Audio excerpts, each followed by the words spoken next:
Jadi sore ini saya mau cerita tentang sejarah dan beberapa pandangan JKI itu yang berdasarkan akan sejarah itulah beberapa garis-garis tertentu, tekanan-tekanan tertentu itu ada di tengah-tengah kita. Gitu. Kalau mau lebih lanjut baca bukunya, itu bukunya Pak Roni itu tebal itu. Khususnya JKI Injil Kerajaan, itu disertasinya beliau. Yang saya ada disertasi saya itu 66 halaman pertama itu latar belakang daripada gereja JKI. Ya, ada di perpustakaan dan juga ada di online juga bisa, ya. Yang bahasa Inggris ada, bahasa Indonesia juga ada. Jadi bisa dibaca itu kalau nantinya gitu. Sekali lagi kalau ada pertanyaan, ada komentar, ada apa aja sampaikan itu. Ya, langsung aja angkat tangan. Itu jadi saya mulai awal-awal. Resmi JKI itu mulai 85 saya daftarkan ke Jakarta. 1985 itu resmi dicatat di Kementerian Agama. Kita dengan nama saya waktu itu ditanya juga bingung. Ini gereja apa gitu. Wah, yang paling umum apa ya?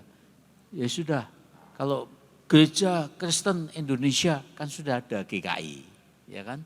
Jadi saya pakai kata Jemaat Kristen Indonesia, itu jajan masing-masing pakai nama sendiri, lokal-lokal itu. Saya lebih suka itu. Kalau sinode lain kadang-kadang karena nama terlalu banyak lalu semua harus pakai nama jalan. Kalau misalnya kita di Semarang pakai nama jalan, gereja kita ada di Jalan Dr. Cipto, gimana itu? Gereja JKI Dr. Cipto Semarang. Tapi kok Dr. Cipto kan panjang. Kalau ada 3 gimana? Dr. Cipto Selatan, Dr. Cipto Tengah, Dr. Cipto Utara gitu kan enggak bagus. Ya, jadi pokoknya biasa saya bilang pakai aja nama masing-masing, mau nama Inggris-Inggrisan juga boleh, berdoa kalau sampai tidak bisa berdoa dan cari nama kasih tahu saya kasih nama nanti. Ya, saya sudah kasih nama beberapa gereja yang ada juga. Ya. Dan kita bebas, jadi Maranatha itu di Amerika ada, di Ungaran ada, mungkin di Kalimantan mau pakai JKI Maranatha juga boleh. Cuma yang misalnya seperti JKI Injil Kerajaan, karena itu besar, ya, dan sudah pengaruhnya di seluruh Indonesia, itu ya tidak boleh ditiru. Lalu di Banjarmasin bilang JKI Injil Kerajaan, nanti dikiranya cabang padahal sebenarnya enggak boleh itu karena ya aturannya secara etis gitu tidak boleh ya. Tapi kalau misalnya JKI Manuel itu Amerika ada, di Kudus ada, Semarang ada, semacam begitu sih masih oke-oke aja ya itu. Ya saya pribadi mulai di daerah saya itu dulu peraturan Belanda, yaitu GKI tidak boleh masuk di daerah Jepara dan sekitarnya. Yang GKJ juga tidak boleh masuk. Jadi dari awal itu di daerah Gunung Muria itu memang hanya GITJ dan GKMI, Gereja Kristen Muria Indonesia, dan GITJ itu Gereja Injili Tanah Jawa, ya itu zaman dahulu gitu. Cuma sekarang sih GKMI sudah bisa pergi keluar daerah Muria kemana-mana. Bahkan yang mengajaki kami punya pelayanan di Sumba itu GKMI, teman saya di Denpasar itu. Yuk kita menuai di Sumba, lalu kita berangkat ke sana. Sehingga kita punya jemaat-jemaat yang ada di Pulau Sumba, itu, ya. Jadi saya lahir di Bangsri tidak ada pilihan lain. Gerejanya cuma satu, ya sudah itu GKMI Bangsri gitu ya. Cuma bersyukur ya gerejanya itu mirip-mirip Protestan lah, ya itu ya pakai liturgi, pakai apa. Dan percaya atau tidak, lawatan Tuhan terjadi itu.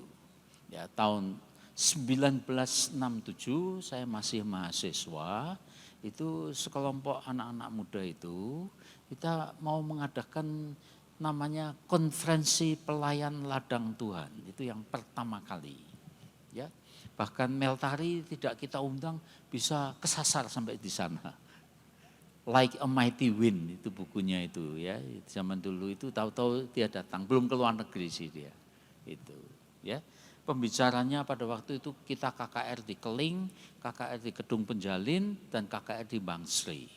Pendeta Boksu Gui Leong Yu, Petrus Deru itu pembicaranya. Kemudian Pak Pendeta Mesah Kristia, mantan dekan UKSW di bidang teologi itu senior saya, itu juga salah satu pembicara. Dan Pendeta Charles Kristano, mantan daripada ketua World Mennonite Conference, ketua Sinode GKMI juga jadi pembicaranya itu. Ya, dan mereka yang mendoakan. Dan dengarkan baik-baik poinnya, ya. Itu kali pertama dalam hidup saya melihat kisah para rasul terulang di dalam sejarah yang nyata. Gitu loh, ya. Jadi penglihatan, nubuatan, kelepasan itu terjadi di depan mata saya. Ya, mujizat demi mujizat nyata sekali. Jadi saya senang. Oh, ternyata kekristenan itu bukan sekedar ini Alkitab sudah tertutup, sudah jangan ditambahi, dikurangi, renungkan aja. Dan kemudian pelajari, praktekkan, bukan hanya itu. Melainkan ini yang disebut karismatik, kalau Anda ingin tahu, yaitu bahwa apa yang terjadi dalam perjanjian lama, perjanjian baru, kisah para rasul, yang di situ bisa juga terjadi di sini dan sekarang ini. Itu bedanya karismatik dengan evangelical, injili. Menurut saya, gitu. Semua ini menurut saya karena saya yang bicara di sini. Tapi karenanya itu kalau tidak setuju tidak apa-apa, angkat tangan. Ya, jadi kalau injili, ya injili itu ya itu tadi Alkitab tidak boleh ditambahi. Ini sudah close, ya memang betul. Kesaksian Anda luar biasa pun, tolong jangan bilang LAI, Lembaga Alkitab Indonesia, tolong dicetak, ditambahkan. Buku yang ke-67 itu tidak boleh, ya. Cuma kita yang karismatik ini percaya malaikat ada di situ, malaikat juga ada di sini, ya, gitu loh, ya.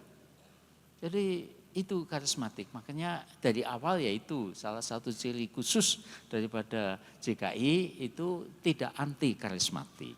Gitu, ya. Saya masih ingat itu, saya masih mahasiswa waktu itu, ya. Tuhan, buat saya luar biasa. Awal aja mujizat yang pertama, dulu GKMI itu juga tiap tahun ada yang namanya Bible Camp. Kemah Alkitab, itu biasanya ya 200, ya 300 di mana-mana tempat diadakan tiap tahun. Tapi selalu akhir daripada konferensi itu selalu rugi. Selalu ya cari itu aja sudah cari bantuan sana sini, proposal ditulis, cari bantuan sana sini. Kita anak-anak muda nekat. Pokoknya kita melayani dalam nama Yesus. Tuhan sediakan, Jehovah Jireh. Majelisnya yang Bangsri itu marah-marah. Kok tidak mengedarkan proposal, nanti makannya gimana gitu ya. Nekat gitu. Sampai tukang-tukang masak ya kita undang tuh hari pertama. Yang dimasak apa? Tidak ada apa-apa. Itu zaman itu tuh. Tapi luar biasa, Tuhan itu menghargai iman kita. Percayalah, orang-orang tidak Kristen pun nyumbang kita. Kirim beras, kirim ini, kirim. Sampai akhir konferensi sisa uang. Bahkan dapat sumbangan satu gips itu, hiasan dinding itu, 1 dus lebihnya. Buat saya itu suatu kenangan yang luar biasa. Makanya itu merupakan salah satu ciri yang ada di gereja-gereja JKI, yaitu yakin Tuhan mencukupi. Gitu, ya. Jadi itu terjadi. Dan mujizat demi mujizat. Gitu. Saya punya om satu di Bangsi, sudah mati sih sekarang. Itu, ya toh, punya jimat. Ya. Waktu itu dapat penglihatan gitu, satu teman itu di tengah-tengah persekutuan itu, tubuh Kristus kok separuh. Yang separuhnya kok keris-keris, buntelan-buntelan, bingkisan-bingkisan, jimat-jimat. Jadi seperti Tuhan menunjukkan ini betul jemaat Tuhan, tapi hanya separuh yang hatinya ada Tuhan Yesus. Sisanya jimat-jimat. Satu di antaranya om saya sendiri. Langsung didatangi, om serahkan jimatnya, bertobat. Yang ngomong dia, ya saya enggak punya jimat. Dia bilang gitu. Ya toh, doa lagi. Begitu doa lagi, itu tahu-tahu malam itu dia tidur seperti digebuki orang. Begitu bangun, enggak ada orang gebukin dia. Tidur lagi, digebuki lagi. Jadi tidak bisa tidur dia. Besoknya jimatnya dibawa ke gereja. Saya serahkanlah daripada saya digebuki terus ini. Gitu. Ya, waktu jimat itu dibakar, saya lihat sendiri itu apinya bisa gini, muter. Gitu. Ya, itu nyata di depan mata saya. Teman saya sendiri, anak putri di sekolahan itu, semua kan didoakan supaya penuh Roh Kudus, supaya mengalami baptisan Roh Kudus. Ini heran, didoakan supaya penuh Roh Kudus, penuhnya roh setan. Langsung ngacau. Gitu. Kita kan ada tim juga yang kita undang dari Jakarta, dipimpin Pak Charles. Pak Charles masih sekolah di STT Jakarta itu. Waktu datang itu, ya dia bisa ngomongnya seperti orang Jakarta ini. Waduh, gimana ini? Ya kita doa, gimana apa yang harus kita kerjakan? Ya Tuhan kasih petunjuk ini, dia di rumahnya ada jimat. Karena itu ada jimat, minta Roh Kudus dapatnya roh setan. Ya, kita datang ke sana. Papanya ya bilang enggak ada, kita enggak punya jimat. Itu ya kita doa lagi. Tuhan gimana ini? Dia bilang enggak punya. Itu Tuhan itu luar biasa itu. Ditunjukkan lemari di belakang bagian bawah itu jimatnya di situ.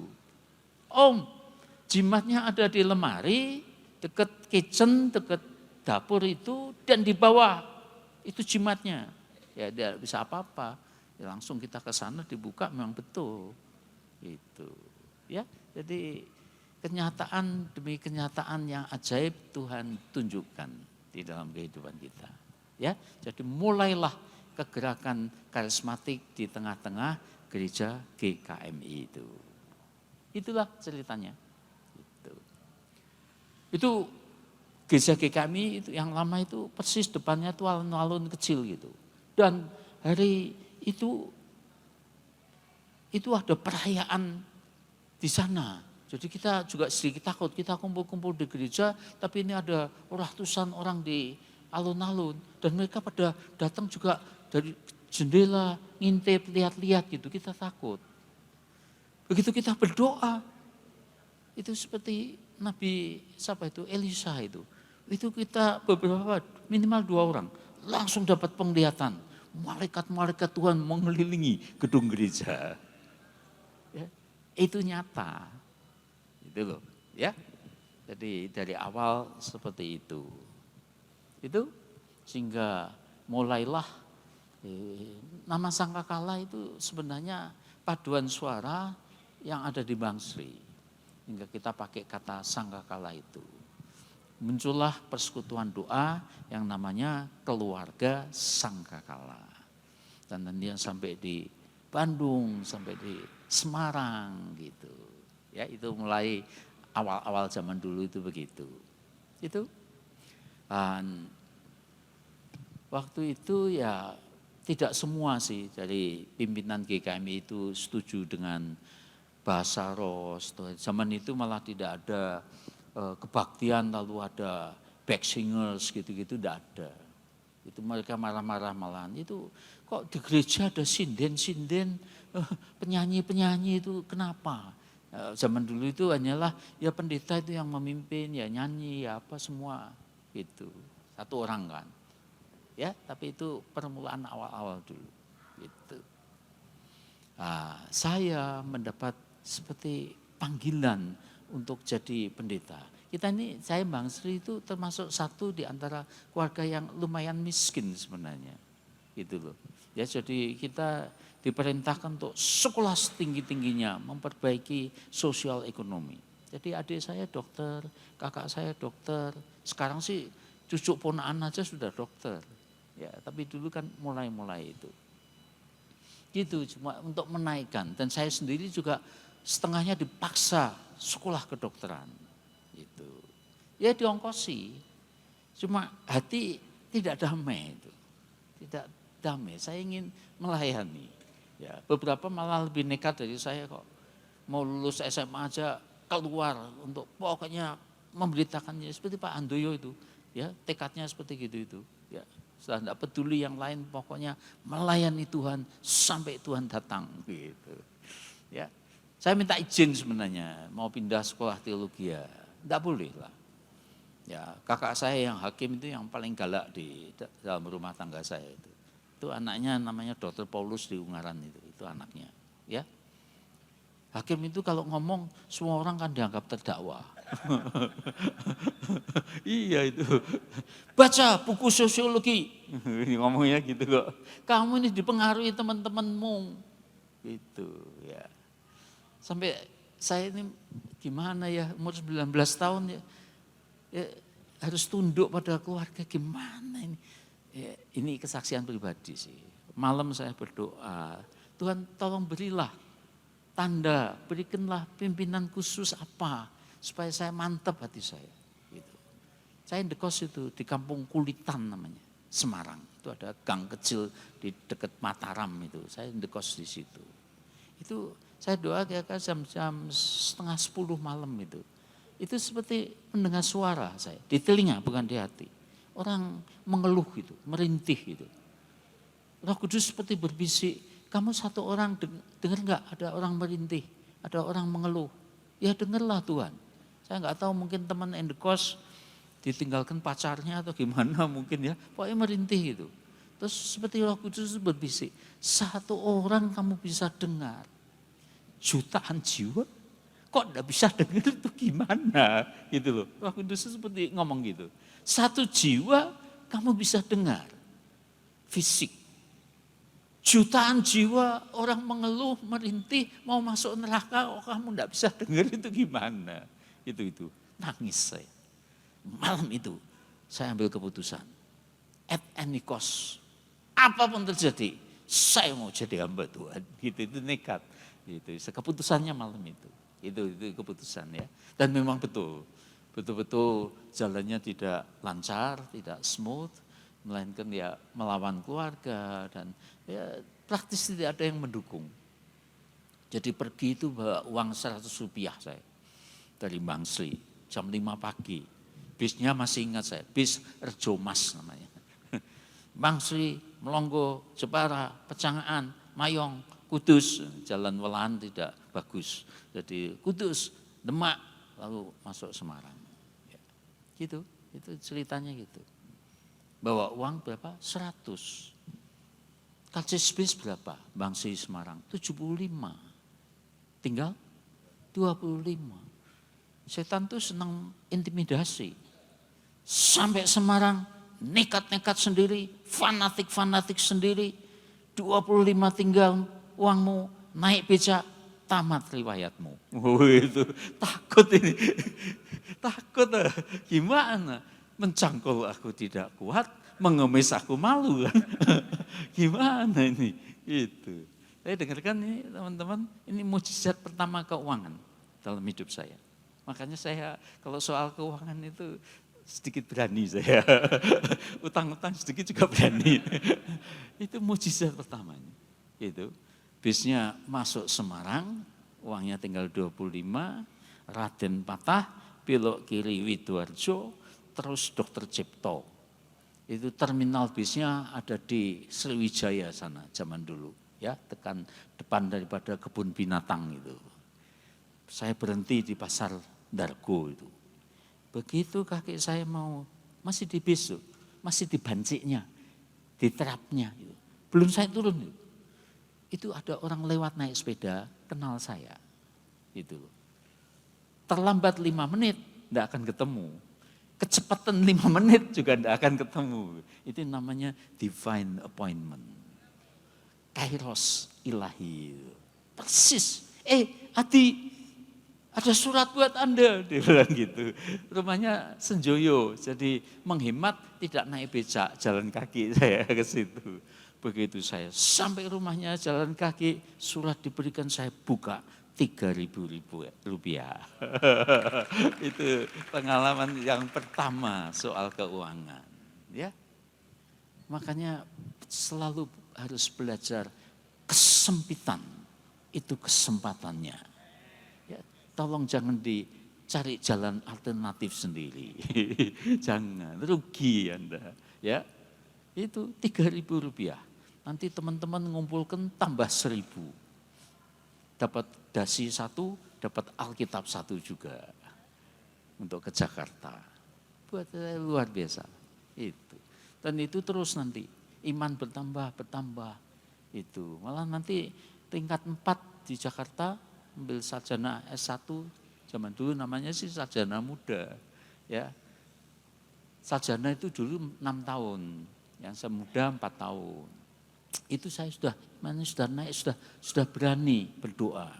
Tuhan, S1 Jakarta Tuhan, S2 Amerika, berani. Doa kan enggak bayar kan, jadi berani doa. Tolong kalau doa yang berani, enggak bayar. Ya toh? Itulah. Kayak kalau ngajar di STT, ngajar anak-anak muda gitu. Jangan punya cita-cita kecil. 100, 200, jangan. Kalau hanya 100, 200, enggak usah ikut Tuhan Yesus. Gerindra aja. PDIP aja. Malah lumayan Anda nanti di situ ya. Tapi kalau sudah mau ikut Tuhan Yesus, ya minta yang besar. Ya. Minta yang banyak. Menurut saya kalau kita di Indonesia gini, zaman sekarang, ya kalau Anda minta kurang dari 1.000, itu namanya DOSA. Nggak ngerti lagi. DOSA itu, ya mesti minta di atas 1.000. Cita-cita kok tinggi-tinggi semua itu nanti kalau tidak berhasil gimana? Kok sampai minta 1.500, sampai minta 1.700, kalau tidak berhasil gimana? Tidak apa-apa. Tidak berhasil 1.500, dapatnya 1.200, lumayan. Daripada enggak punya cita-cita. Ya kita rendah hati. Kalau memang belum berhasil ya enggak apa-apa. Enggak ada yang amin nih. Ya Pak Waru, 1.000, 1.300. Sudah punya gedung sendiri, kebaktian 5 kali. Full AC kan. Ya, mesti begitu caranya. Itu. Tuhan tuh kalau dimintai besar, diam-diam itu senang loh, bangga. Oh ya betul ya, aku dituhankan sungguhan ini gitu loh. Ya, saya selalu mengutip Bartimius. Ya, selalu saya kalau merenungkan Bartimius itu luar biasa dia. Buta, tapi hatinya melihat. Makanya begitu diketahui oleh dia bahwa yang lewat siapa? Yosua Hamasya dari Nazaret. Teriaknya itu sudah langsung to the point. Yesus, anak Daud. Bagi orang Yahudi kan tahu, istilah anak Daud itu Mesias. Ini anak perjanjian yang diberikan Tuhan pada Daud. Ya, dia orang Yahudi itu tahu gitu. Jadi langsung to the point. Yesus, anak Daud, kasihani aku. Gitu. Dan nekat. Orang-orang kan marah, teriak-teriak mengganggu kan. Diam, diam. Semakin suruh diam, semakin keras. Gitu, ya. Tolong kalau doa orang suruh diam makin keras saja. Gitu caranya gitu. Ya akhirnya diundang sama Tuhan Yesus kan. Ya. Tuhan Yesus tahu dia pengemis enggak? Tahu. Yesus tahu dia buta enggak? Tahu. Tuhan Yesus tahu kebutuhannya enggak? Tahu. Cuma dengarkan ini yang sangat penting ini poin ini. Tuhan itu sangat menghargai kedaulatan yang Tuhan anugerahkan dari awal penciptaan manusia. bahwa manusia berdaulat, mirip seperti dia. Jadi tidak dipaksakan diberi ini, beri itu, enggak. Begitu datang, Tuhan Yesus langsung tanya, what can I do for you? Apa yang aku bisa lakukan bagimu? Ditanyai. Sebab kedaulatan pada dia, bukan pada Tuhan. Ya minta apa? Pak Wahru minta apa? Itu kan, mintanya yang banyak. Kalau seperti Anda malah, ya Tuhan saya minta cabangnya ada 8 gitu. Ya gitulah, ya pokoknya yang banyak gitu. Tahu yang dia minta. Dia tidak ngomong Tuhan, minggu yang lalu itu ngemis-ngemis cuma dapat 20 peser. Gimana kalau kali ini Tuhan kasih 50? Kalau dia hanya ngomong gitu, dia dapat 50. Tapi seumur hidup masih buta dan pengemis. Dia pinter itu. Begitu ditanyai langsung, Tuhan aku mau melihat. Itu loh caranya begitu. Dengan Tuhan itu minta yang tidak bisa diberikan oleh manusia. Ya, jadi pikirkan aja, apa yang tidak bisa diberikan manusia, kita minta sama Tuhan. Teman-teman suku laut minta, dalam nama Yesus, suku laut, nanti ada yang jadi dokter. Kalau bisa ada yang jadi wali kota, mesti begitu. Ya, supaya cepat gitu. Jelas ya? Gitu. Jadi itu pendahuluan dulu sebelum ada JKI. Jadi saya sekolah di Amerika. Jelek-jelek nih masternya Amerika nih. Betul itu.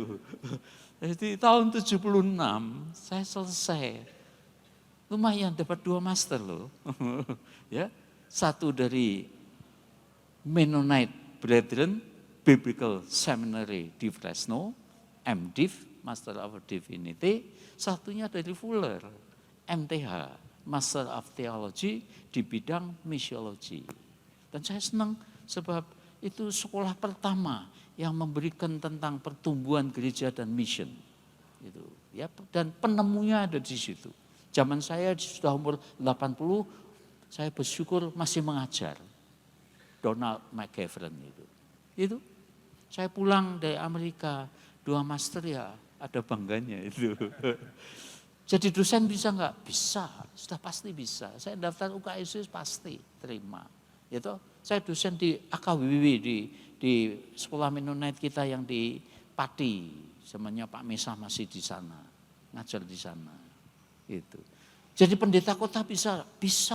Saya tawaran dari Solo, dari Semarang, malah dari gereja lain juga.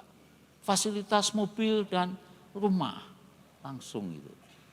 Cuma belajar ini selalu saya ngajari anak-anak muda, jangan pilih sendiri, jangan jadi Tuhan sendiri. Berdoa, minta Tuhan apa yang kau mau. Gitu.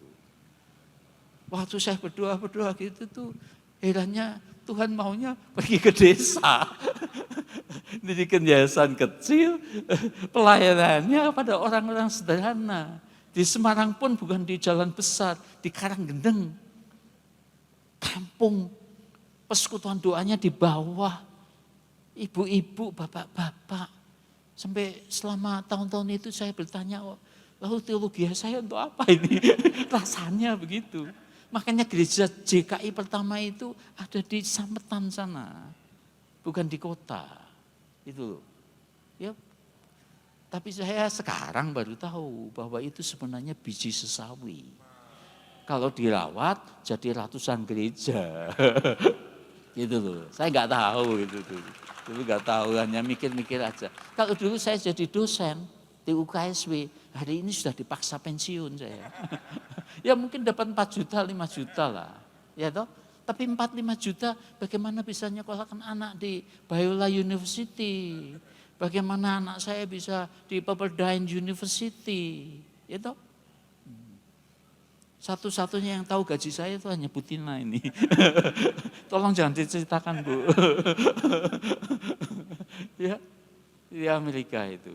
Ya untung saya ikut yang ini, gitu loh. Ya, tolong belajar. Jangan jadi Tuhan.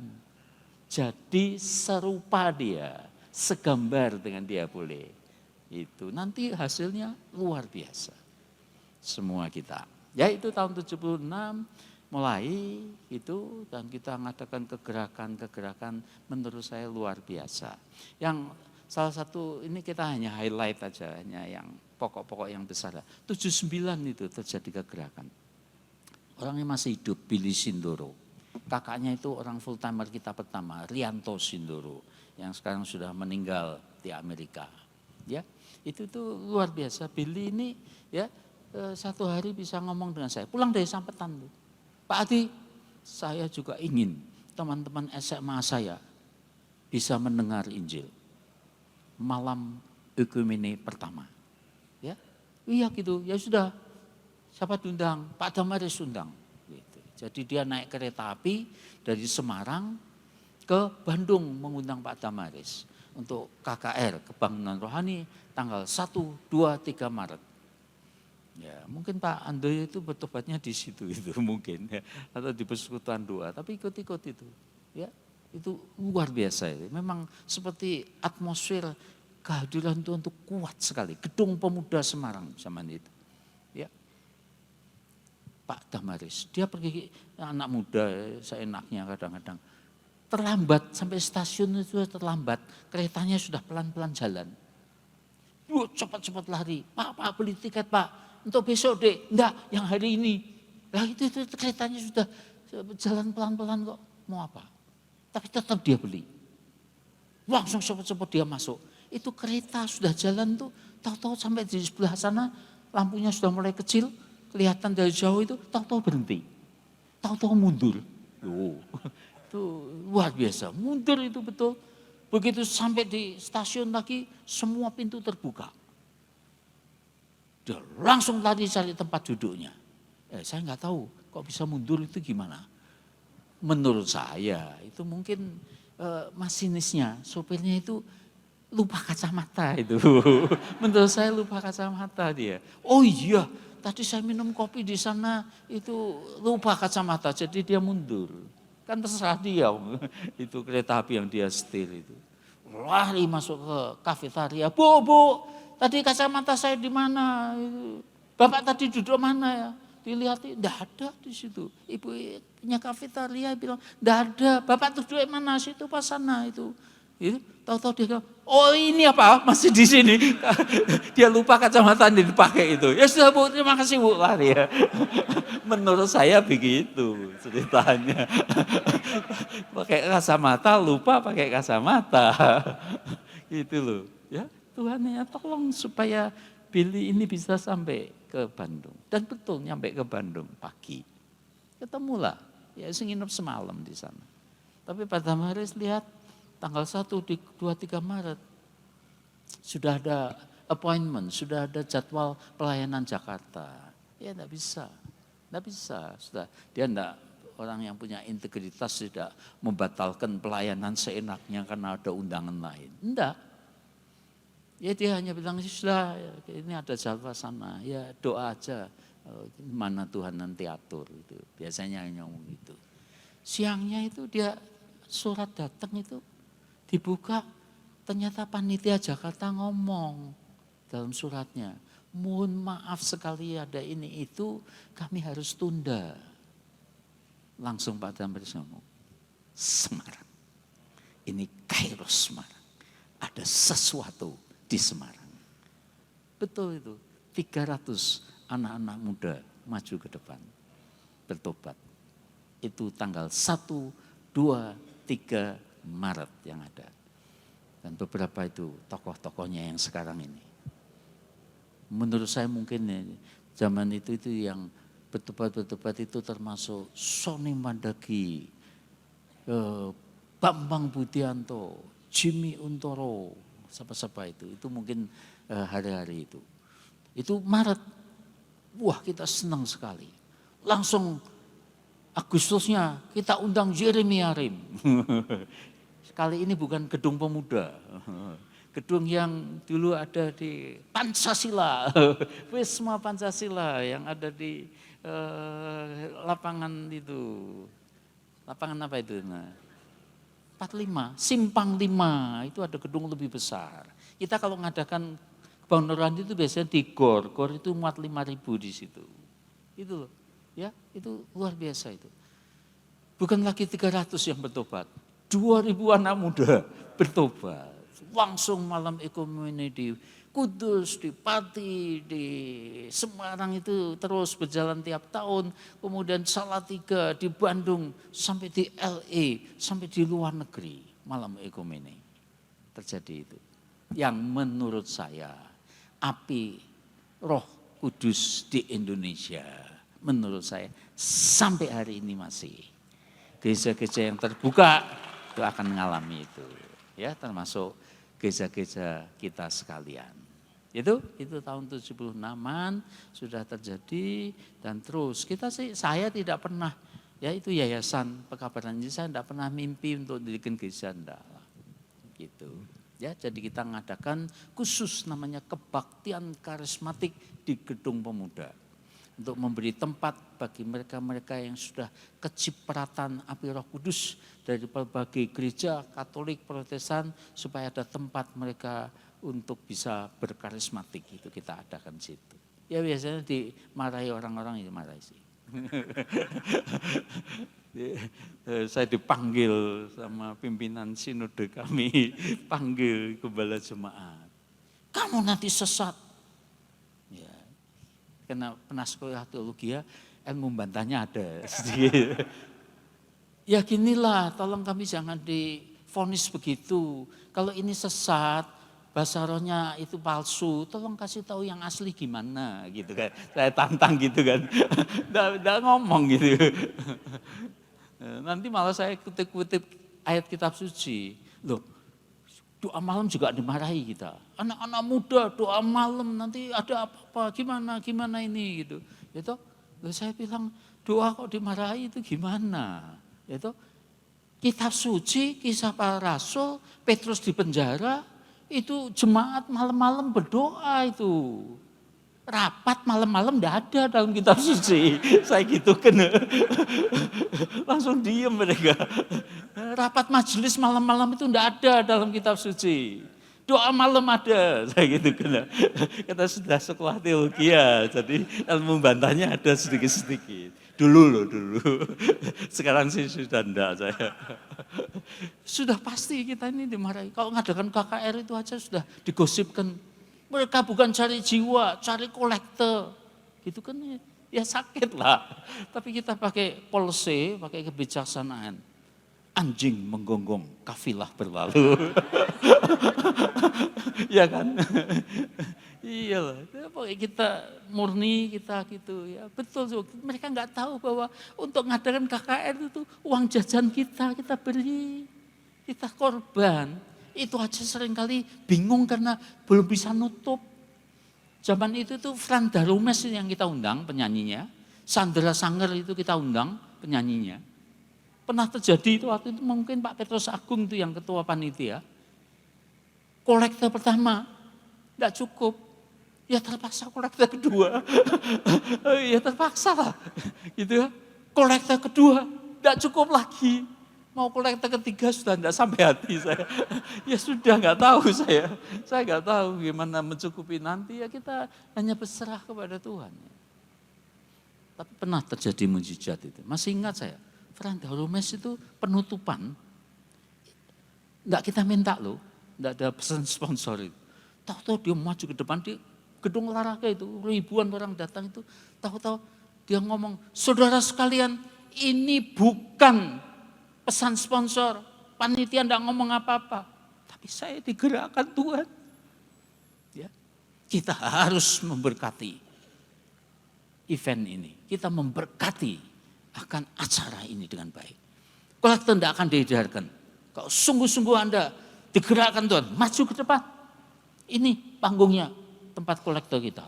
Itu luar biasa itu. Dan percaya atau tidak, sampai lebih 1 juta rupiah. Luar biasa itu. Sehingga bisa jalan-jalan ke Korea.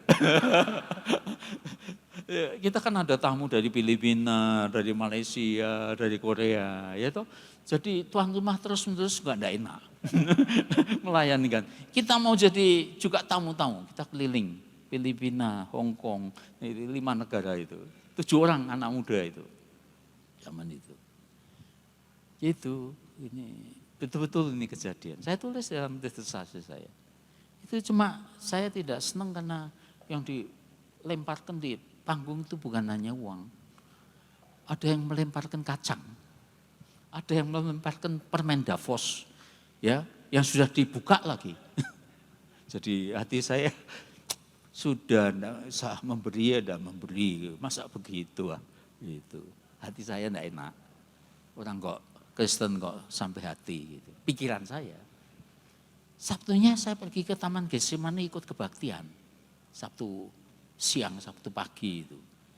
Ada om-om muda bersaksi, saudara sekalian, luar biasa pekerjaan Tuhan itu.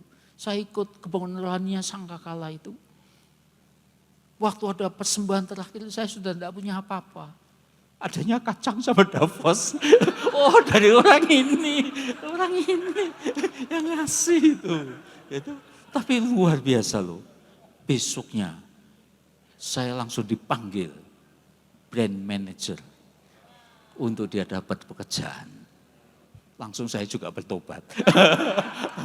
Tidak menyangka bahwa itu kesaksian yang sungguhan. Ya, tolong yang memberi persembahan 2 peser jangan dihina-hina. Siapa tahu itu memang dari Tuhan yang digerakkan hatinya. Ya, tolong kalau punya jemaat yang miskin, orang tua yang tidak berdaya, jangan disia-siakan.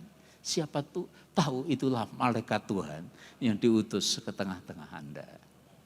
Itu sampai nanti ya sudah, akhirnya satu hari malah saya dipanggil gembala, saya dikasih tahu kita sih sudah sepakat sehati minta tolong saudara Adi tidak ke gereja lagi. Ngomongnya begitu. Itu tekanan dari sinode. Ya waktu itu tetap masih muda kan saya. Jadi ini saya ngomong yang bosan ke gereja, mereka yang enggak usah ke gereja. Saya belum bosan kok enggak boleh. Itu bantahan saya itu zaman itu. Ya. Sekarang sudah enggak lagi sih. Dan percayalah saya tidak turunkan sakit hati kepada generasi muda. Saya enggak pernah cerita mereka. Ya, hubungan kita dengan GKMI, GTJ hari ini baik-baik aja. Yang sudah-sudah gitu. Ya, tapi luar biasa itu.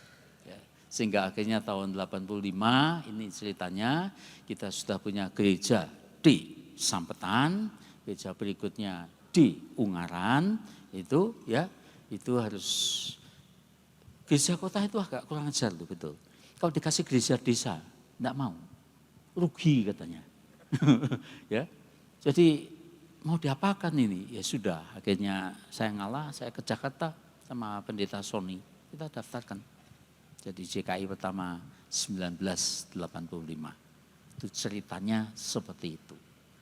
2 gereja, 3 gereja dengan Banyumanik. Itu gereja kita pertama. Itu ya. Yang katanya hari ini sih sudah sekitar 1.300 pendeta muda dan sudah sekitar 400 lebih akan gereja-gereja lokal yang ada. Hari ini yang terbesar memang GBCC, dulu JKI Injil Kerajaan. Ya, kerajaan Pak Petrus Agung sedikit kurang sabar, cepat-cepat pulang ke surga, umur 54 sudah ke surga, jadi 2, HTE dan Injil Kerajaan.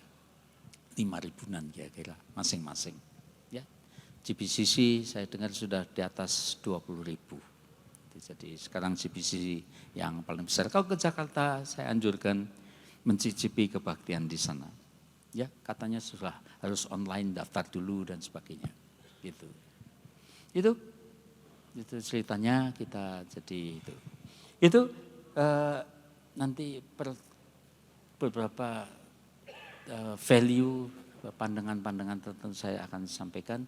Ada yang ingin angkat tangan, ngomong sesuatu kah? Ya, satu sana. Ini Pak, saudara kita, siapa ini namanya? ayahnya Pendeta Mulus Budianto dari Gereja Baptis itu pembicara kita pertama KKR Sangakala, ya, almarhum. Nama Anda sebutkan dan gerejanya juga. Nama saya Samuel Pambudi Wacana, JKI Samuel. Raja Wali Anugerah Pemenang Semarang, Pak. Tolong kursi Ya. satu supaya bisa duduk. Bagaimana mendengar Terima kasih banyak. sejarah dan value dari Sinode JKI, ternyata kan kita tidak lepas dari pertentangan karena dianggap sesat. Ya. Diketum Saya sedikit. dulu sebelum masuk JKI juga saya anggap sesat, Pak. Tapi ternyata saya sendiri juga ikut tersesat sekarang ya, dalam tanda kutip, Pak. Ya. Oke. Jadi begini, dulu saya menganggap sih, bagaimana kita bisa mengetahui ini kegerakan yang Tuhan sedang kerjakan di tengah-tengah kita. Dulu saya enggak mau sih, seperti maaf ya Pak, Ya. tidur dalam roh, ceguken dalam roh, tertawa dalam roh itu saya dulu enggak mau. Tapi sekarang saya tidak menolak, tetapi juga Jadi ada pertanyaan enggak? pertanyaan saya begini, bagaimana kita bisa mengetahui bahwa itu kegerakan yang Tuhan sedang kerjakan sekarang ini di tengah-tengah perkembangan zaman Ya, ya. dan juga perkembangan kekristenan manifestasi Ya. dalam roh itu, Pak. Itu Ya. yang ingin Oke. saya ketahui. Jadi Terima kasih. tahunya sesat enggak sesat gimana? Ya, Simpel, masuk Sangkakala ikut pelajarannya Pak Roni. 1 semester. Ya itu pertanyaan umum lah ya. Semua kita ya belajar gitu ya. Makanya dalam nanti salah satu value yang ada itu kita memang saya sengaja dari awal itu sinode saya bikin seramping mungkin dan pagarnya saya pikir seluas mungkin. Bagi yang mau puasa Esther bisa masuk, puasa Daniel boleh, yang didoakan jatuhnya ke belakang boleh, doakan jatuhnya ke depan boleh, yang ketawa dalam roh boleh. Saya kalau soal ceguan dan sebagainya malah nggak tahu saya. Ceguan dalam Tuhan boleh gitu-gitu ya. Ya pokoknya ke-12 pengakuan iman rasuli masih oke-oke aja ya. Sekarang sudah ada pendeta yang berkata Yesus bukan Allah. Masuk viral gitu-gitu ya. Yesus anak Allah ya, tapi Allah bukan. Ya gitu-gitu ya. Itu kalau saya sih terus terang kalau memang di antara Anda ingin penyelidikan yang lebih teliti, ya bikin buku yang tebal-tebal gitu. Jangan hanya satu kalimat viralkan hanya sekedar supaya viral kemana-mana dengan kontroversial, menjadikan orang lalu ya toh rugi waktu, rugi tenaganya bicarakan gitu. Ya kurang bermanfaat lah ya. Kalau memang mau jadi teolog sungguhan, jangan teolog jalanan. Ya toh belajar sungguh, bikin buku Trinitas itu kayak apa, itu dari abad-abad yang lalu sudah diperdebatkan terus kok. Jadi tolong jangan yang sekarang ini orang suruh berdebat-debat terus itu ya. Ya dulu kan sekian tahun yang lalu itu kan persoalan nama Yahweh, wah gitu kayak begitu. Saya ini kalau ditanya orang nama Tuhan tuh siapa? Ya toh, kalau saya ini tambahan sedikit ya, enggak apa-apa ya. Saya itu ngomongnya gini loh. Ya. Tuhan itu namanya siapa? Tuhan itu kan pencipta. Betul enggak? Ya kan? Tuhan itu pencipta. Jadi ada waktu di mana dia belum menciptakan apa-apa. Betul kan? Belum ada manusia, belum ada malaikat, langit bumi, jagat raya belum ada. Dia masih sendirian. Yang kita tahu sekarang dia memang adalah Allah yang Bapa, Putra, Roh Kudus. Gitu ya. Cuma ini belum ada apa-apa. Namanya siapa? Kalau ingin tahu nama asli lu ya. Kalau misalnya tahu-tahu muncul ada orang. Tuhan pencipta, namamu siapa? Kalau ini saya membahasakan bahasa manusia. Menurut saya Tuhan juga sedikit bingung itu. Oh iya, nama aku siapa ya ini? Orang belum ada yang menyebut. Dulu aku lahir juga mamaku enggak kasih nama. Saya juga tidak dilahirkan. ya toh ada dari awal itu loh. Ya menurut saya sedikit bingung dia disadarkan harus punya nama. Yang kedua dia lebih bingung lagi, kok ada orang itu bisa tahu-tahu muncul tanya nama. Wah orang gila ini mungkin. Mungkin Tuhan ngomongnya gitu, dibahasakan. Ya, jadi asli, pasti Tuhan tidak mungkin punya nama. Dan tidak akan punya nama. Dia bukan orang Ibrani, dia bukan orang Yahudi, dia bukan orang mana-mana, belum ada manusia. Gitu loh, nanti ya.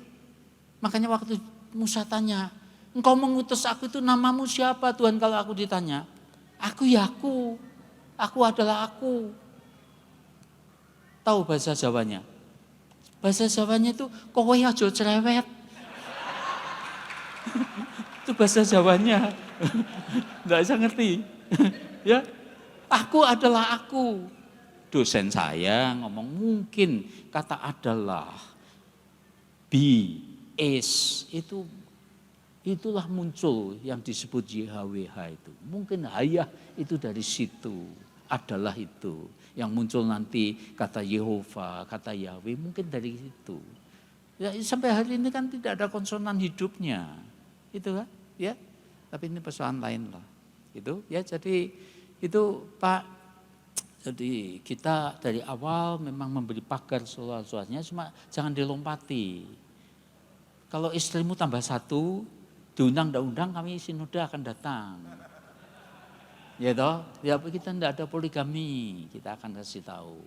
Kalau ada persoalan sampai Anda tidak menyembah Tuhan Yesus, tidak menyembah Tuhan, ya kita akan ngomongi, gitu ya. Tapi kalau saya terus terang sih, ya pokok-pokok yang penting semua digenapi dengan baik, pengakuan 12 iman rasuli, ya. Selisih sedikit-sedikit itu tadi loh, mau untuk puasa Esther, puasa Daniel, puasa Kisah Rasul, gitu-gitu terserah lah, ya. Mau minggu semua pemimpin pujian, semua pendeta pakai putih-putih, boleh-boleh aja. Terserah masing-masing, tidak terlalu esensial. Yang penting jiwa-jiwa diselamatkan. Itu salah satu tekanannya itu, ya. Tidak ada persembahan yang lebih mulia, lebih berharga daripada jiwa-jiwa. Ya. Sebab itu kita ini malah kemarin sudah diomong-omongkan juga loh, ya, supaya kalian tahu ya. Kita ini tidak, karena saya sendiri dari yayasan Ekumene, kita tiap Januari aja mengundang pendeta-pendeta yang bukan JKI. Kita perlakukan, kita cintai seperti bagian daripada kita sendiri. Tanpa membedakan. Ya, tolong di tempat Anda kalian juga begitu. Cintai gereja Tuhan. Dan jangan takut. Percayalah Tuhan tidak mungkin mengundang Anda untuk menuai tanpa dikasih tuaian. Tak mungkin. Pasti ada, dan kita ini bersyukur dalam kekristenan yang dituai itu selalu lebih banyak daripada penuai-penuainya. Ya, tidak apa-apa biar gereja-gereja lain maju. Anda sendiri pasti itu berkati Tuhan. Asal punya hati melayani. Itu. Ya, salah satu yang saya senang dengan GBCC itu ya. Dulu sudah 1000, 2000 aja katanya kalau seminar Pak JV Rama, Pak Yose apa itu katanya saudara boleh ikut seminar. Tapi tolong jangan pindah ke gereja kami. Kembali ke gereja masing-masing. Hatinya itu mulia. Gitu. Pak Bambang Wijaya itu juga hatinya mulia. Dulu itu temannya, mereka mestinya masuknya GKPB itu. Menurut saya. Tapi mungkin di GKPB sudah banyak peraturan. Katanya Pak Bambang sih kamu jangan masuk GKPB, peraturan sudah banyak. Masuk JKI aja enggak punya aturan.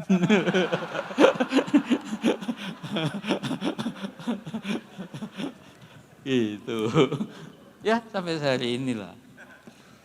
Sambil guyon saya selalu, ini kan masih ada beberapa yang di sinode itu kalau ada orang bergabung hatinya senang, bergembira, malah diam-diam berdoa supaya banyak yang bergabung. Saya bilang jangan, kalau sampai ada yang bergabung itu demi untuk mereka, jangan untuk sinode. Kita tidak apa-apa, kecil juga tidak apa-apa. Ya. Sebab nanti semua anak Tuhan, gereja-gereja apapun juga, yang Indonesia loh ya, itu kalau masuk surga, ya toh, malaikat kan jaga di situ. Kamu dari mana? GKI. Kamu yang mana? Baptis, Advent. Malaikatnya ngomong, enggak, kamu JKI. Jemaat kan kamu? Kristen kan? Indonesia kan? Itu namanya JKI. Jadi enggak usah khawatir kita ini. Walaupun Advent, Baptis, GPDI, itu semua sebenarnya sudah JKI. Jadi tidak usah khawatir. Itu saya omongkan pada mereka supaya mereka ini ya tidak usah gitu-gitu. Ya sampai hari ini. Jelas ya? Oke, saya lanjutkan sedikit lagi. Sudah.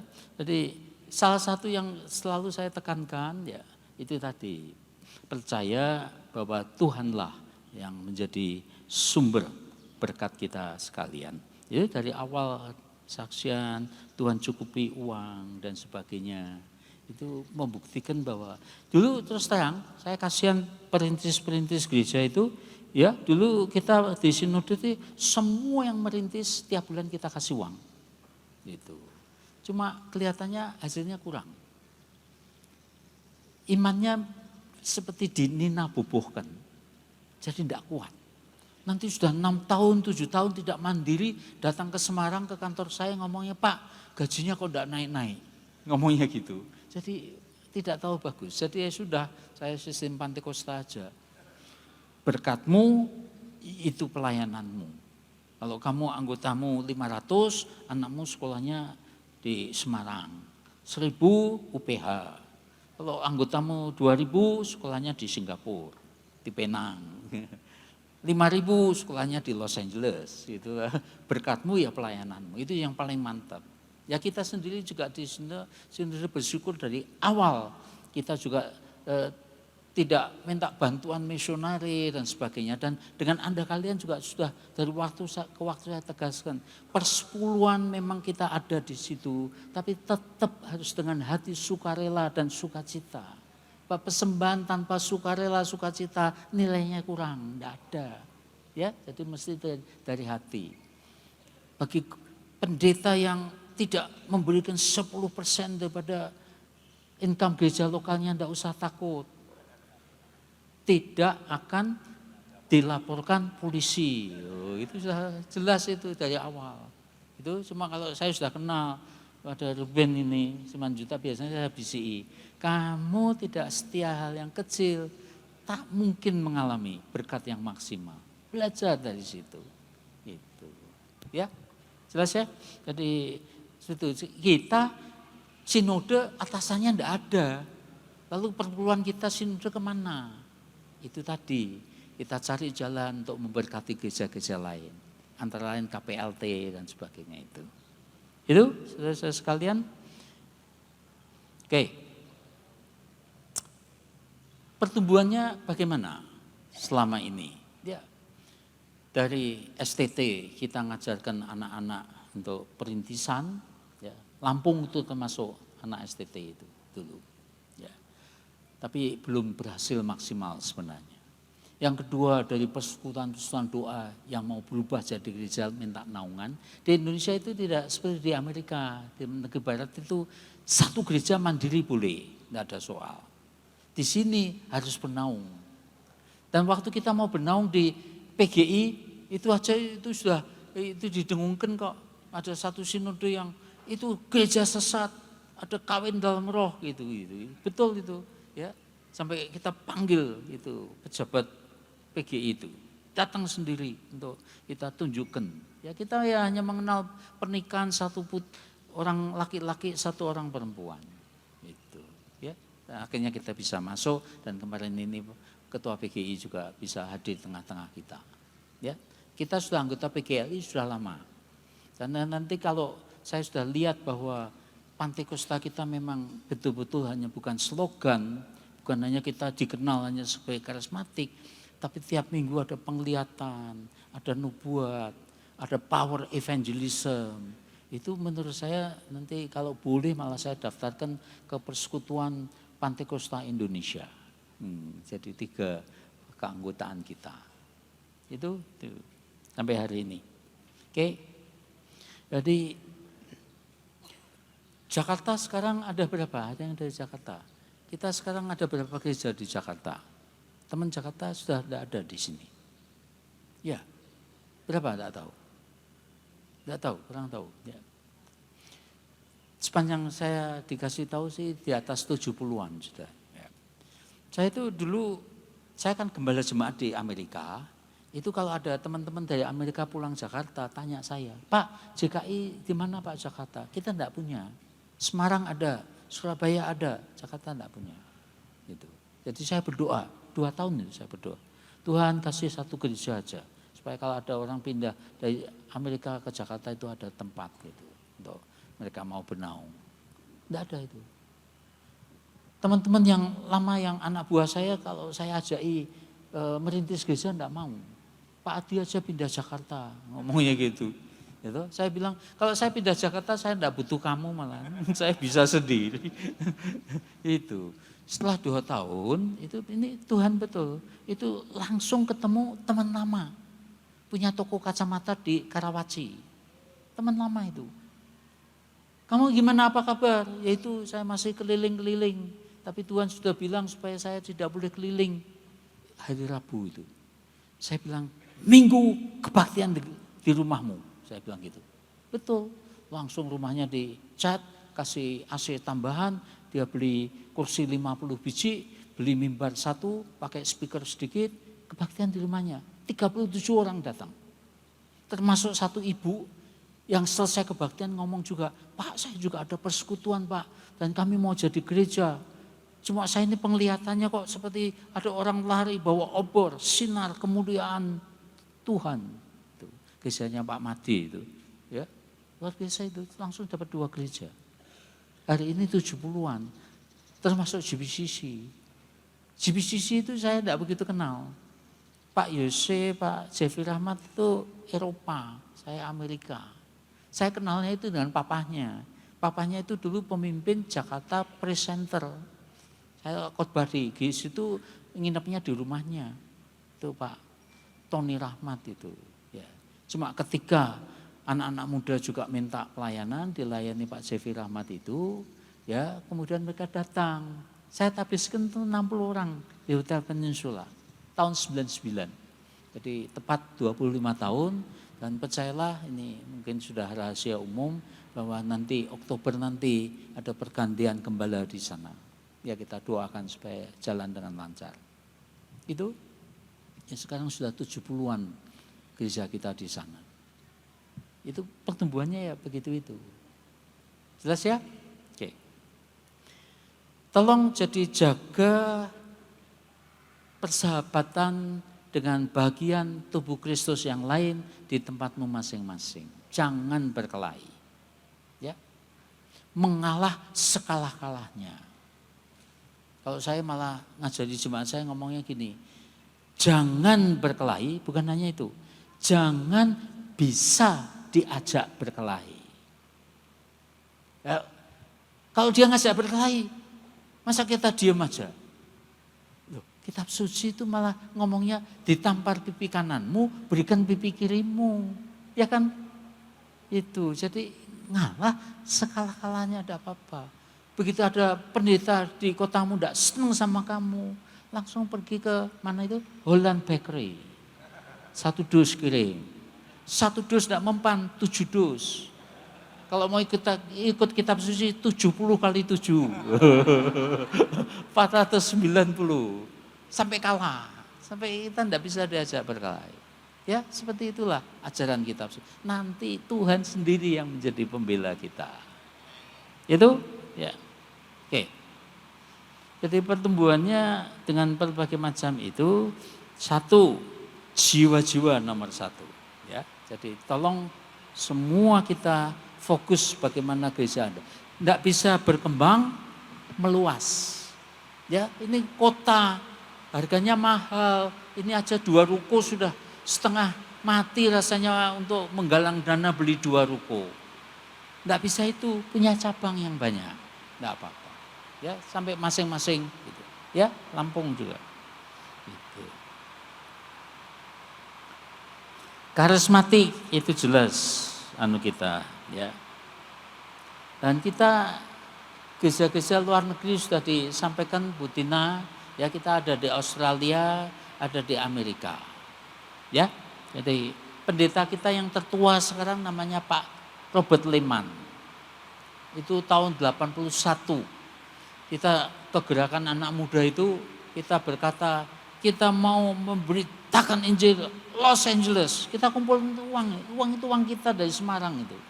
Saya masih ingat $1 900. Kita kirim 1.000.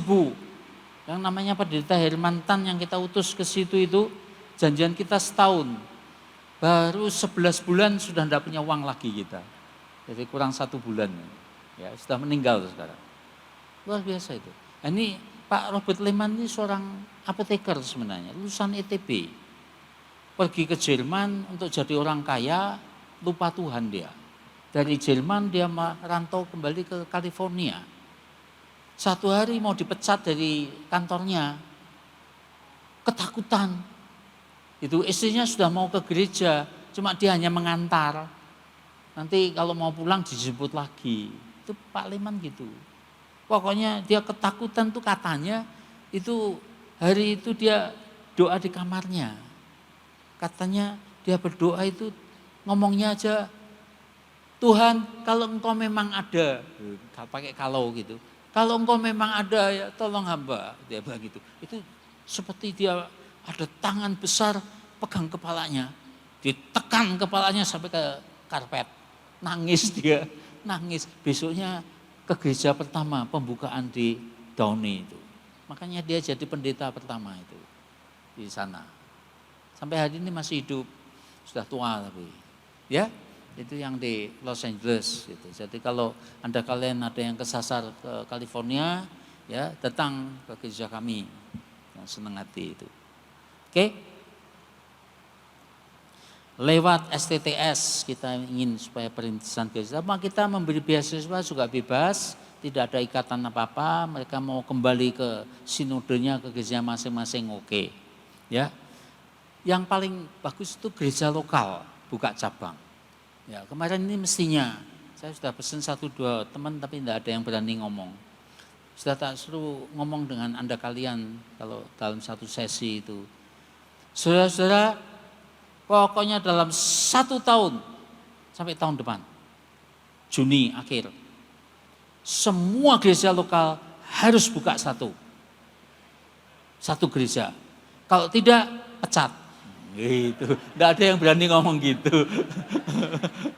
Gitu.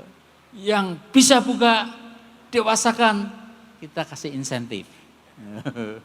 Gitu. Tapi mestinya enggak usah disuruh itu sudah amanat agung kok. Ya. Itu Pak Indro, buka gereja itu jangan 1, langsung 3. Ini salah 3 nih. Itu. Gereja lokal. Pesan doa dan memang selama ini gabungan memang lumayan juga, ya biasanya malah dosanya sinode-sinode lain tuh memberkati kita. Ya ada gereja sudah besar sama sinodenya nggak didewasakan. Dewan wilayahnya enggak boleh, sebab katanya perpuluhannya supaya tetap masuk ke wilayah, tidak pusat. Ada yang gitu. Ada satu lagi yang sana itu peraturannya dia hanya bisa jadi gereja kalau ada restu daripada gereja yang sesinode yang memberi restu. Selama ini tidak memberi restu dia tidak bisa. Gitu. Didamai-damaikan tidak bisa. Akhirnya ketua sinode telepon saya, bisa enggak dinaungi sama JKI? Ya saya bilang bisa aja. Jadi dosanya sinode-sinode lain itu memberkati kita. Jadi tolong kalau mau diberkati, kita doakan supaya mereka banyak dosa. Itu ya, jadi pindahan-pindahan. Kita menerima aja.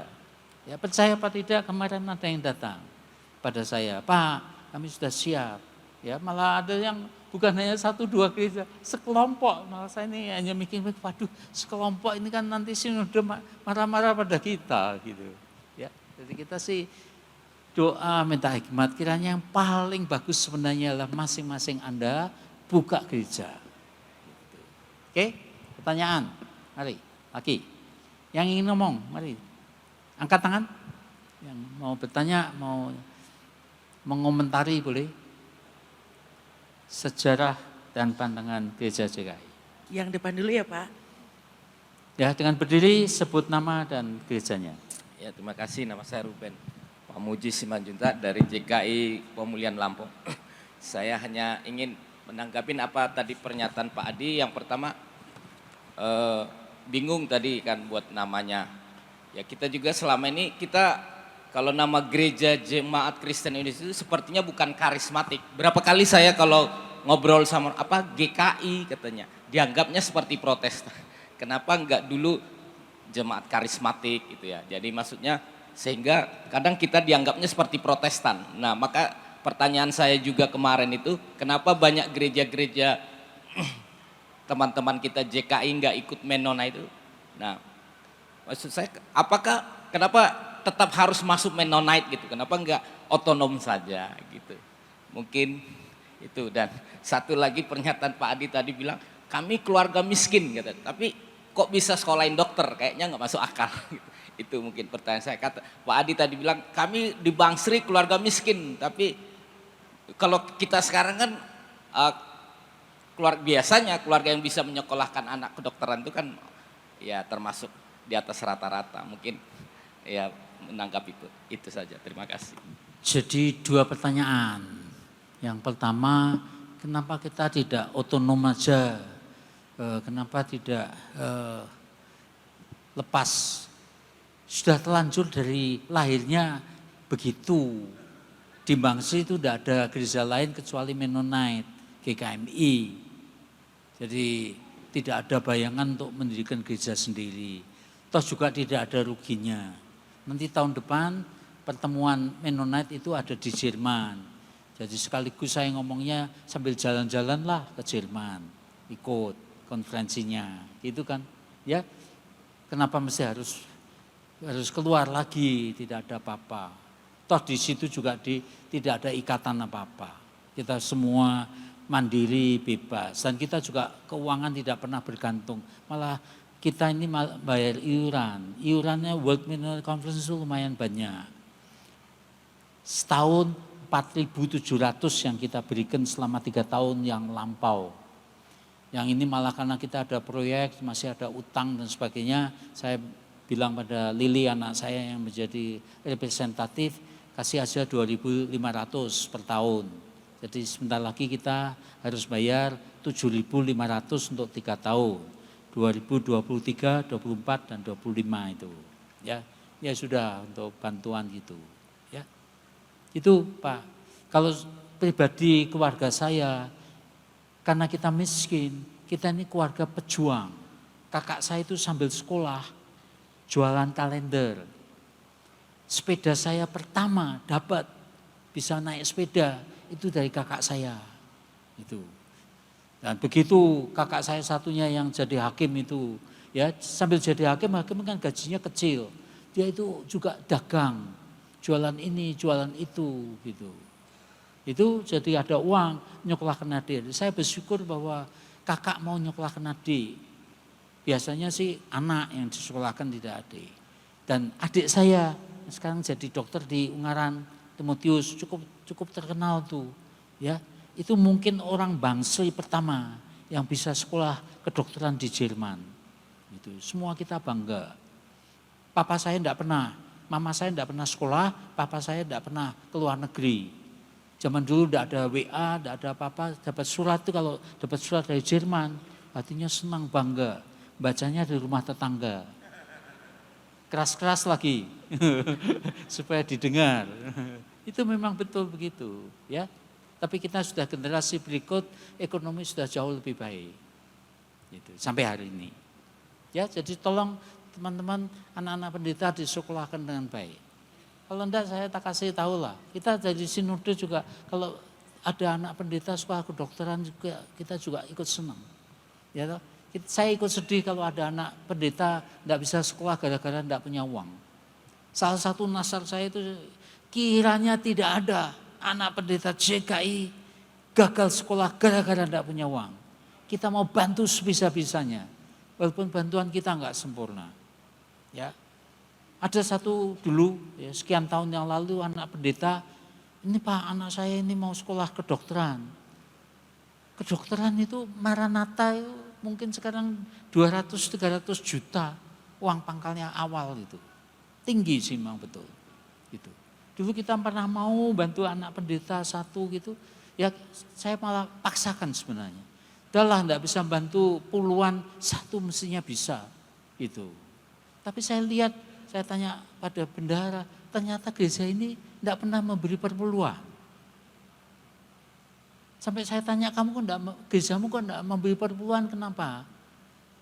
Dia jawabnya gini, Pak gereja kami ini kecil, masih 15 atau 20 orang gitu. Dan orang-orang miskin. Jadi perpuluhannya terlalu kecil untuk diberikan kepada sinode. Jadi dia mau memberikan vonis, sinode maunya uang besar ya. Uang kecil gak mau. Sampai saya kutip, Tuhan Yesus tuh lihat 2 peser, hatinya senang, malah bersaksi, dia sudah memberi lebih daripada semua yang kaya.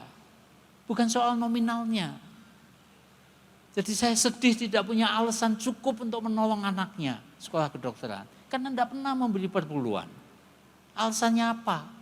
Ya sudahlah supaya jangan sakit hati, tak kasih 10 juta silahkan cari sekolah sendiri. Saya gitu kan. Ya sayang. Dan menurut saya kadang-kadang Tuhan juga begitu. Dia ingin ada alasan. Justru kalau kamu miskin, belajar memberi dengan baik. Supaya nanti surga punya alasan untuk memberkati lebih. Sudah miskin, pelit, gimana? Ya bisa. Ya, bukan soal nominalnya. Kalau hatimu sedang galau, banyak masalah, kamu tetap datang ke retreat, tetap cari Tuhan, tetap memuji Tuhan, itu mulia di hadapan Tuhan. Ya, sampai tidak ada diada-adakan. Mesti belajar begitu. Kita di sinode juga belajar begitu dari awal. Gitu. Kita dari awal juga tidak punya apa-apa. Zamannya Pak Petrus Agung diserahkan pada saya, ini tidak pernah kampanye apa-apa untuk jadi ketua sinode dulu ya. Saya pendiri memang betul. Ya, tapi saya tinggalkan tahun 86 ke Amerika. Saya sudah tinggal semua. Dan mereka mengikuti sinode-sinode lain. Tiap 4 tahun ganti ketua. Tapi zamannya Pak Petrus Agung jadi ketua, sinode itu datang ke rumah saya. Di depan meja makan gitu. Pak Adi, Anda yang mendirikan, tanggung jawab saya serahkan sekarang. Saya terbang ke Indonesia, sidang raya istimewa, saya dengan senang hati, tanggung jawab seumur hidup saya gitu kan. Ya kenyataannya ya, seperti sekarang Tuhan memberkati dengan berlimpah-limpah lah. Ya gitu. Sekarang sudah siap untuk pelan-pelan mengundurkan diri. Tim eksekutif kita bentuk. Supaya nanti saya malah membentuk 5-9 orang. Kalau tahu-tahu saya dinaikkan MH370, itu tahu kan ya, pesawat yang terjun ke laut itu, nggak tahu di mana itu, mati, itu 5 orang ini, 9 orang ini akan kumpul berdoa sampai ada ketua sinode yang baru. Ya didoakan. Yang saya sih terus terang, kiranya sinode JKI pergantiannya itu tidak kacau balau.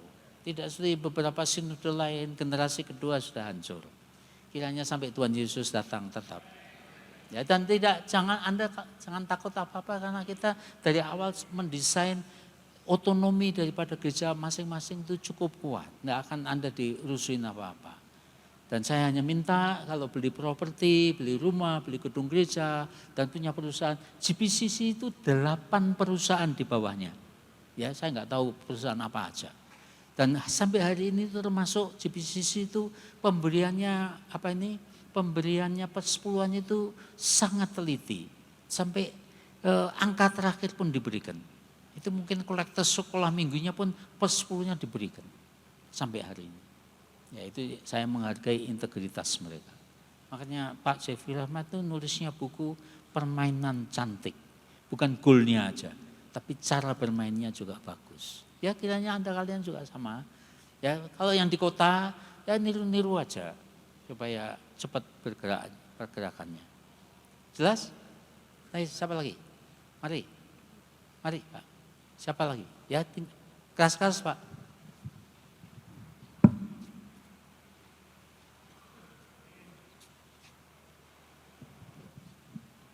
Tes. Salam puji Tuhan. Terima kasih buat waktu yang diberikan. Nama saya Esra Asmoro. Saya ditabiskan di Pulau Kalimantan Timur, di Palangkaraya, tepatnya di Palangkaraya, Kalimantan Tengah. Kami dari JKI GMK Kalimantan.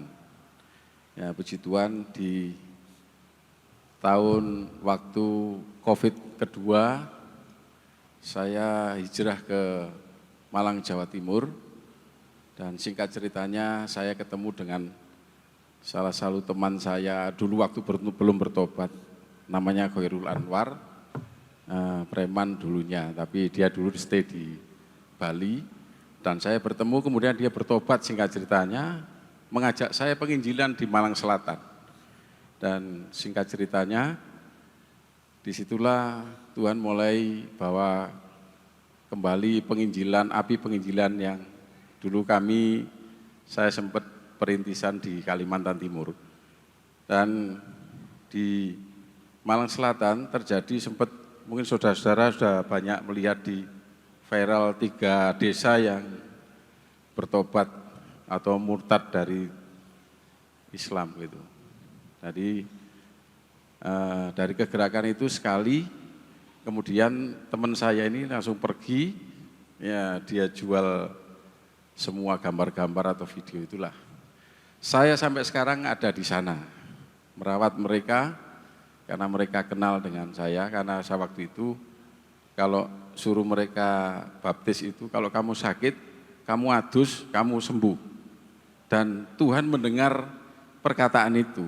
Kata adus itu, nah mungkin kalau kita kenalnya baptis, tapi kalau di sana ngomong baptis bisa ribut.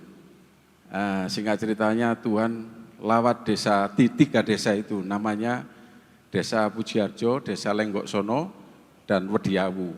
Nah puji Tuhan, sampai saat ini saya dipercaya Tuhan untuk merintis di sana. Nah, singkat ceritanya, sampai tadi umat Tuhan telepon sama saya. Nah, saya tidak ada sponsor, tidak ada yang membiayai. Dan sampai hari ini kami sudah terlatih, terbiasa begitu. Nah, kemudian ada beberapa orang yang meminjami saya sepeda motor. Sampai hari ini saya dipinjami, puji Tuhan. Dan kemudian saya ditantang dengan beberapa umat Tuhan di sana. Ada salah satu anak Tuhan di sana, orang Muslim.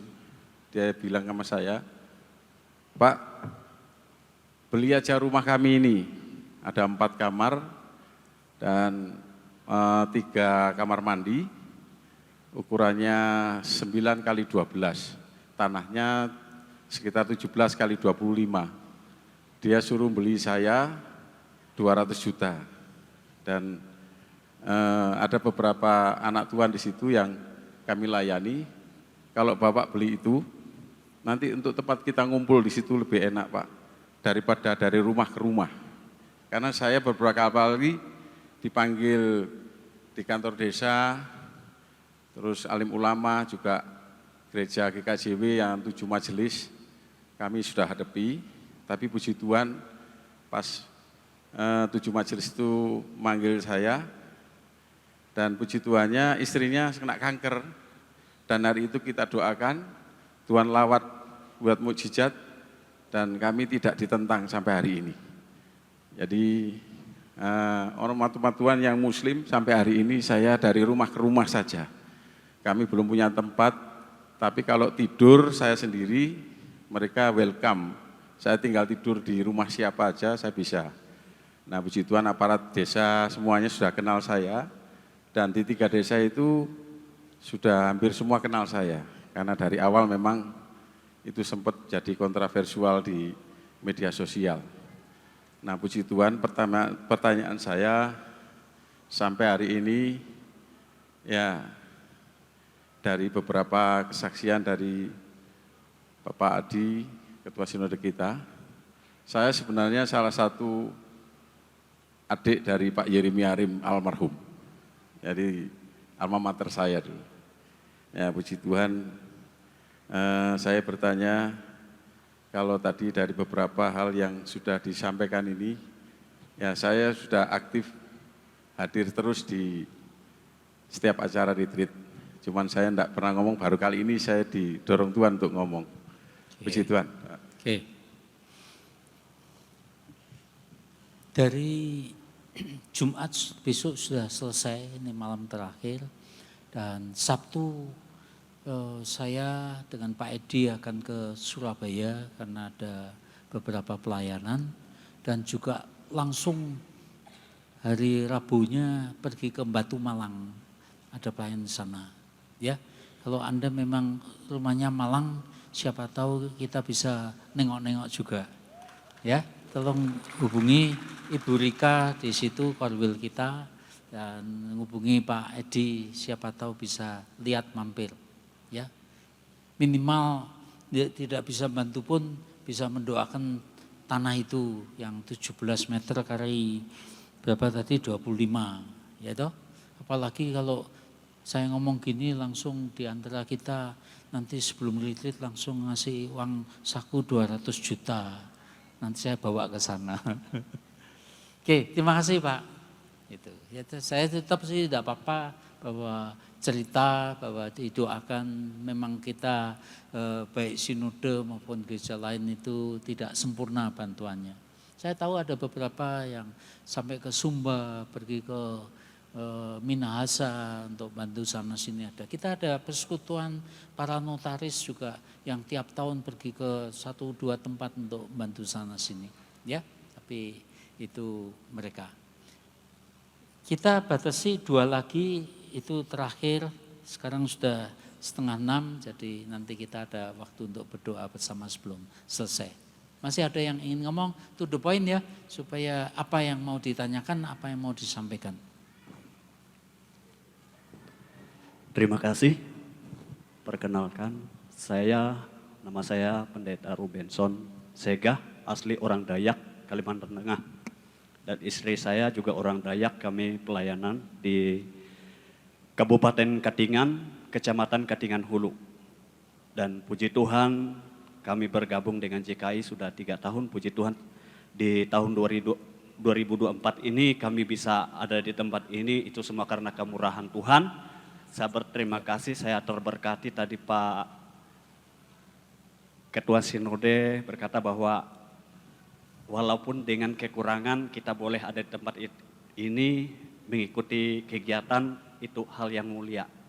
Dan saya merasa kami ada di tempat ini oleh karena kemurahan Tuhan. Kami sangat jauh sekali Pak, kalau dari Palangkaraya kurang lebih kalau pakai mobil biasa, kalau tidak double gardan atau motor, kalau enggak pakai motor yang trail, enggak bisa tembus. Mungkin kalau double gardan, kalau naik taksi, kalau memang sopirnya sudah mahir di sana, bisa 1 hari baru nyampai dari Palangkaraya. Dan puji Tuhan, saya bertanya, bukan tentang perjalanan dan apa yang saya alami selama ini, tetapi saya bertanya karena saya dulu latar belakang saya lahir mengikuti Tuhan, sebenarnya sudah kenal Tuhan tapi dari gereja suku. Kalau gereja suku kami namanya GKE, Gereja Kalimantan Penggelis. Dan sampai saya jadi hamba Tuhan, sebenarnya bukan karena saya keluar dari organisasi gereja GKE. Saya jemaat dan saya melakukan satu firman Tuhan yaitu baptisan. Bukan karena saya diajarkan oleh seorang pengajar atau hamba Tuhan atau ada pelayanan di kampung kami. Tetapi karena Tuhan sendiri yang memberi saya pewahyuan, memberi saya pengajaran melalui saya baca Alkitab.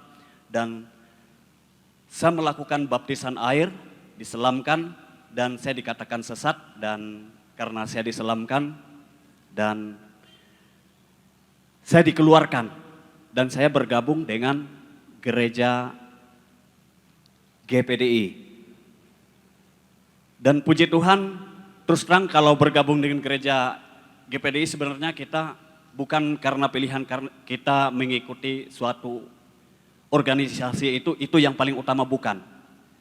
Kita ikut di situ karena kita tidak mempunyai payung hukum yang bisa melindung, yang membuat kita bisa berdiri di dalam persekutuan di kampung kami.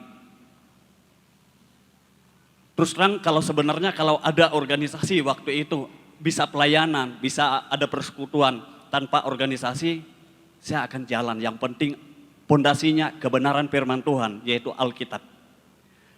Dan singkat, yang saya tanyakan, apakah kita kalau bergabung dengan GKI, landasan kalau baptisannya apakah masih boleh melaksanakan baptisan seperti kalau gereja suku kami, bahasanya kalau di bahasa begini, melaksanakan baptisan percik sesuai peraturan gereja, atau memang ada yang memang bahasanya di baptisan itu memang apakah ada penekanan yang memang alkitabiah?